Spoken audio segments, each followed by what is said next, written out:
Днес имам рожден ден, предполагам затова си довтасал. Ами да, честит рожден ден, да си жива и здрава, ти си най-яката мадама, която познавам. Мерси.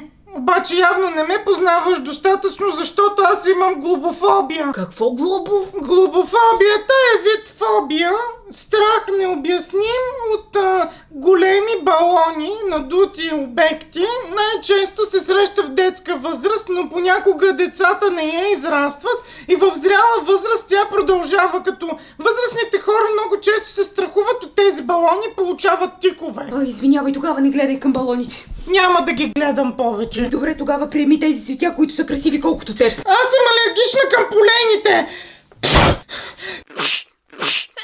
Какво е това полени? Това са микроскопични частици, които съдържат мъжките и женски полови клетки, с които растенията се размножават. Съжалявам, не знаех. Махни ги, защото се ужасявам. Виждам вътре гипсофил, всякакви треви и сухи растения ми влияят зле. Много извинявай, поне да се подсладиш с едни бомбонки.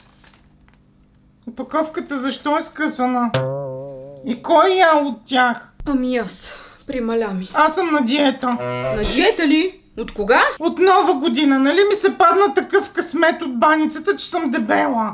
И що за късмети са това? Кой глупак е тръгнал да пише нещо от сорта на дебела си отслабни? Къв е тоя късмет, бе? Такъв, аз съм си ги писала. О. Нещо друго носиш ли ми? Ми не, само любовта ми. Тогава си тръгва и разкарай тия балони, защото получавам тик от тях.